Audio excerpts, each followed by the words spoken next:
just take perfection for Leonia to repeat as BCSL Olympic bowling champs. And perfection is just what the Lions got out of Lawrence Jackson Jr. last Tuesday. Jr. bowled a perfect game against Wallington to continue his amazing season.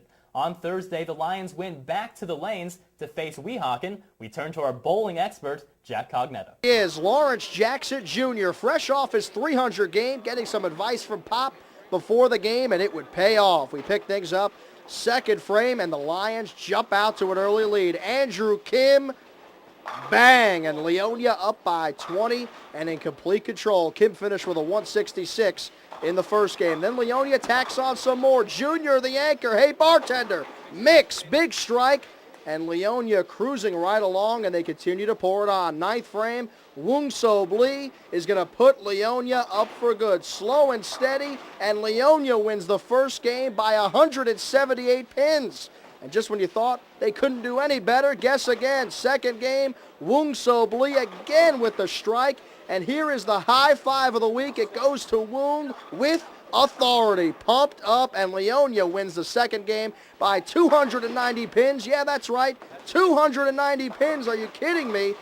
And the Lions say, while this was a big win, it doesn't even compare to how special they felt when Junior bowled 300.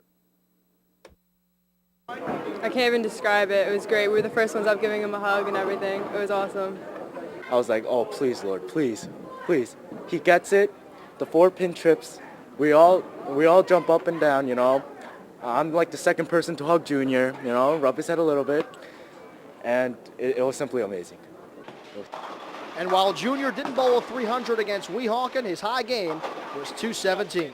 Reporting in Leonia, Jack Cognetta, SportsTime. Don Bosco has always been well recognized for its remarkable success in football, basketball, and soccer. But now, there is another group of Ironman athletes who is receiving a lot of attention. SportsTime's Hank Flynn has more. You can't miss them. Loud and proud, they're the Don Bosco Prep cheer and dance teams. The cheer team has won numerous state titles. The dance team is ranked nationally. They achieve great things academically as well as dance-related. They compete nationally every single year, and they always rank within the top 10. But isn't Bosco a boys' school? Yes, the girls attend Academy of the Holy Angels in Demarest, a sister school to Bosco. Coach DeLillo says the girls are beloved there. They're not only phenomenal athletes, hard-working individuals, we also happen to have a very, very good-looking cheerleading squad and a very, very good-looking dance team. And I'm sure that helps. There are key differences between dance and cheer teams. Dance teams basically do not stunt, and we do stuff including pirouettes and leaps, as opposed to cheer is more complete motions, tumbling, and stunting. So we jump and we turn, but we don't do any stunting. In the beginning of the season, we work together on halftime. We perform halftime together, actually. They're dancing and we're in the back doing our thing, stunting and showing off tricks. And then towards more competition season, towards the end of football season, we branch off and we start to work on our own competition routines. With nationals coming up in February and regionals soon after, cheer captain Brielle Hassa describes the thrill of competition. It's like the weight of the world on your shoulders, but then, once you get out onto that floor and you're doing your thing and, you've worked so hard for it all year and you finally hit it, and it's like with everyone you spend like almost all your waking time with. It's just amazing to have that feeling. Spoken like a true team captain, but is it a sport?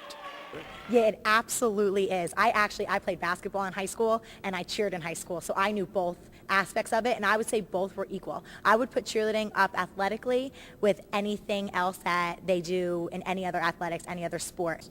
I consider it a sport. I don't know that it's recognized in the state of New Jersey as a sport. However, if you saw my girls work out in terms of their conditioning and their practice sessions, you would clearly say that they were athletes and that cheerleading and dance should be labeled a sport.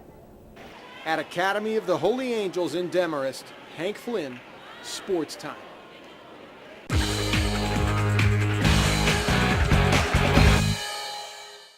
Hi, I'm Bill Parisi, and welcome to the Parisi Speed School here in Fair Lawn, New Jersey.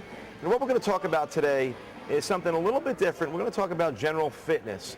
and we're going to talk about posture. You know, as a society, we've become more dependent on technology, and we're moving a lot less. We're sitting at our desks a lot more. And what happens is a lot of times people tend to kind of develop these rounded shoulders. We get real tight in the chest and anterior deltoid muscles. These muscles are always in a shortened position.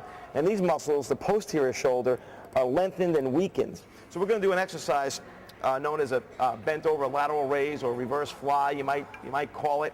We're going to be sitting on a bench. I only have about 10 pounds in my hands, so this is lightweight. 5 pounds is a lot of weight in this exercise as well. Bent over, flat back, arms hanging. I just want to raise my arms as high as I can, but staying in a bent over 45-degree angle. So you see how I'm doing this exercise nice and controlled, and I'm really working on strengthening the posterior or back part of my shoulder, which very, very rarely gets worked. So this is where a lot of people just simply neglect, and what happens is over time those muscles become weak and stretched. We don't want that to happen, because if that's the case, we really start to develop this posture. When we develop that type of posture, we're not able to take in as much oxygen. We can't stand tall, then other muscles start to get weak and stretched. So always think, stand tall, pull those shoulders back.